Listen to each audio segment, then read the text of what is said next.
The Adventures of Sherlock Holmes. A Scandal in Bohemia. I slept at Baker Street that night, and we were engaged upon our toast and coffee in the morning when the King of Bohemia rushed into the room. "You have really got it?" he cried, grasping Sherlock Holmes by either shoulder and looking eagerly into his face. "Not yet." "But you have hopes?" "I have hopes." "Then come. I am all impatience to be gone." "We must have a cab." "No, my brougham is waiting." "Then that will simplify matters." We descended and started off once more for Briony Lodge. "Irene Adler is married," remarked Holmes. "Married? When?" "Yesterday."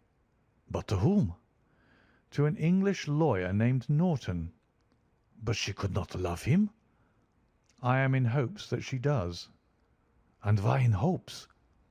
"Because it would spare your Majesty all fear of future annoyance. If the lady loves her husband, she does not love your Majesty. If she does not love your Majesty, then there is no reason why she should interfere with your Majesty's plan." "It is true. And yet, well, I wish she had been of my own station. What a queen she would have made!" He relapsed into a moody silence, which was not broken until we drew up in Serpentine Avenue. The door of Briony Lodge was open, and an elderly woman stood upon the steps. She watched us with a sardonic eye as we stepped from the brougham. "Mr. Sherlock Holmes, I believe," said she. "I am Mr. Holmes," answered my companion, looking at her with a questioning and rather startled gaze. "Indeed. My mistress told me that you were likely to call. She left this morning with her husband by the 5:15 train from Charing Cross for the Continent." "What?" Sherlock Holmes staggered back, white with chagrin and surprise. "Do you mean that she has left England?" "Never to return." "And the papers?" asked the King hoarsely. "All is lost." "We shall see." He pushed past the servant and rushed into the drawing-room, followed by the King and myself. The furniture was scattered about in every direction, with dismantled shelves and open drawers, as if the lady had hurriedly ransacked them before her flight. Holmes rushed at the bell-pull, tore back a small sliding shutter, and, plunging in his hand, pulled out a photograph and a letter. The photograph was of Irene Adler herself in evening dress. The letter was superscribed to Sherlock Holmes, Esquire, to be left till called for. My friend tore it open, and we all three read it together. It was dated at midnight of the preceding night, and ran in this way: "My dear Mr. Sherlock Holmes, you really did it very well. You took me in completely. Until after the alarm of fire I had not a suspicion.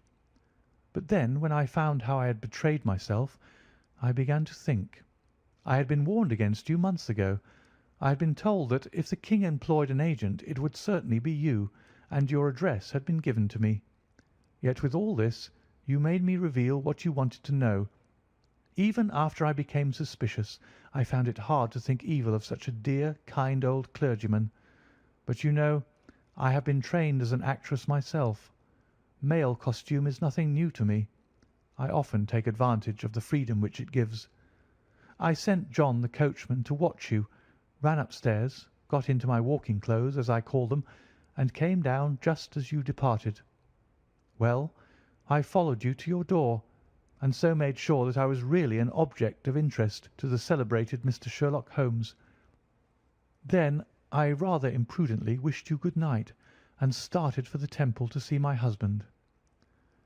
We both thought the best resource was flight, when pursued by so formidable an antagonist. So you will find the nest empty when you call to-morrow.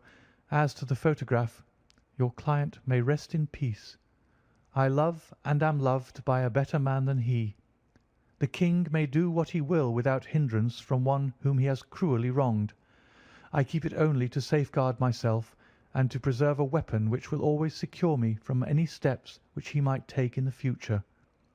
I leave a photograph which he might care to possess, and I remain, dear Mr. Sherlock Holmes, very truly yours, Irene Norton, née Adler.